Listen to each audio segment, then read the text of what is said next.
சில குட்டீஸ் எல்லாருக்குமே பார்த்தீங்கன்னா ஒரு சிறப்பான குட் ஆஃப்டர்நூன். எல்லாம் எப்படி போயிட்டு இருக்கு? பொங்கல் ஹாலிடே நாளைக்கு பள்ளிகள் மற்றும் கல்லூரிகளுக்கு விடுமுறையா?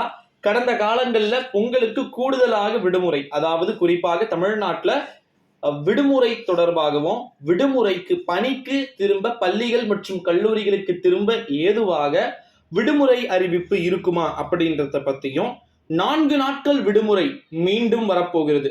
என்னடா இப்பதான் 5 டேஸ் லீவ் வந்துச்சு, சர்ன்னு மின்னல் வேகத்துல போயிருச்சு அப்படின்னு சொல்லிட்டு யாரும் கவலை கொள்ள வேண்டிய அவசியம் கிடையாது. தமிழகத்தை பொறுத்த வரைக்கும் பள்ளிகள் மற்றும் கல்லூரிகளுக்கு அடுத்த இப்ப வரப்போகின்ற வாரத்தில் 4 நாட்கள் விடுமுறை காத்து கொண்டிருக்கிறது.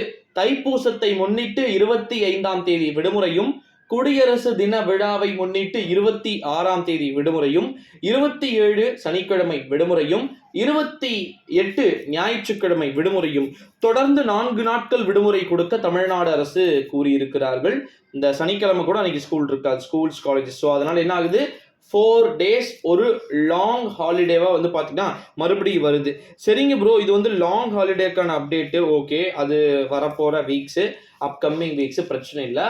பட் இப்ப நமக்கு அடுத்த கட்டமா பாத்தீங்கன்னா நாளைக்கு பள்ளிகள் மற்றும் கல்லூரிகள் இருக்கா அப்படின்னு சொல்லிட்டு எல்லா மாணவ செல்வங்களுக்கும் ஒரு சந்தேகங்கள் இருக்கு. காரணம் என்ன? எதற்காக நாளை பள்ளிகள் மற்றும் கல்லூரிகளுக்கு விடுமுறை இருக்கா இல்லையான்னு கேட்கிறாங்க அப்படின்னு பாத்தீங்கன்னா, நிறைய பேர் இன்னைக்கு என்ன பொங்கல், காணும் பொங்கல். நான் கூட இப்ப சென்னை மெரினா பீச்சில் தான் இருக்கிறேன்னு வச்சுக்கோங்க. சென்னை மெரினா பீச்ல ஃபுல்லா எப்படி சொல்றது, கொம்புகள் நடப்பட்டு யாருமே கடல்ல குளிக்க அனுமதி கிடையாது.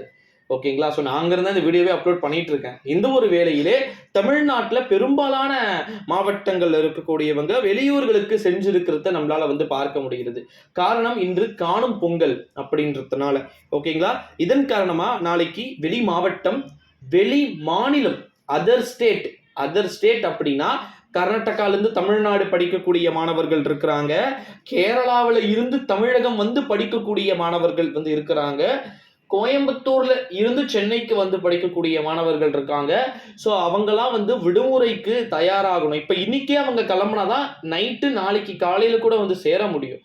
ஓகேங்களா? கிட்டத்தட்ட கோயம்புத்தூர்ல இருந்து நம்ம சென்னை போற நார்மலான ஒரு பஸ்ஸோ இல்ல ட்ரெயினோ ஆகும்னா கிட்டத்தட்ட அப்படி இப்படி போயிட்டு ஒரு அரை நாள் முழுக்க போயிடும். அரை நாள் இல்லை, ஒரு 10 hours டோட்டலா காலி ஆயிடும். ஸோ இந்த ஒரு சூழ்நிலையில தான் தமிழ்நாட்டில் கூடுதலாக விடுமுறை கொடுக்கணும் அப்படின்ற கோரிக்கைகள் எழ தொடங்கி இருக்கு கடந்த சில நாட்களாகவே. ஆனா அது தமிழ்நாடு அரசு இப்ப வரைக்கும் பரிசீலிக்கல. ஆனா மேபி சப்போஸ் லீவ் இருந்தா கடைசி நேரத்துல வெளியாகுதா அப்படின்றத பார்க்கலாம் நண்பர்களே. ஏன்னா மாணவர்களுக்கு பொது தேர்வும் வருகிறது. கல்லூரி மாணவர்களுக்கு இப்ப பிரச்சனை இல்லை, ஒரு பேண்டமிக் சிச்சுவேஷன் இல்லை, எக்ஸாம்ஸ்லாம் முடிச்சுட்டாங்க, அவங்களுக்கு பிரச்சனை கிடையாது. நெக்ஸ்ட் அவங்களுக்கு செகண்ட் செம் போயிட்டு இருக்கு. ஓகேங்களா? ஸோ ஸ்கூல் ஸ்டூடெண்ட்ஸ்க்கு ப்ராக்டிக்கல் இருக்கு, ரிவிஷன் இருக்கு. ஸோ அதனால் லீவ் கொடுக்காம போறாங்களா அப்படின்றத நம்ம வெயிட் பண்ணி பார்க்கலாம் சில குட்டீஸ். ஸோ மறக்காம நம்ம சேனலுக்கு ஒரு சப்ஸ்கிரைபை மட்டும் கொடுத்துடுமாறு கேட்டுக்கொள்ளப்படுகிறது. அடுத்தடுத்த காணொளிகள், அடுத்தடுத்த வீடியோக்கள்ல நான் உங்களை கண்டினியூஸா சந்திக்க தான் போறேன். ஸோ அனைவருக்கும் பொங்கல் திருநாள் நல்வாழ்த்துக்கள்.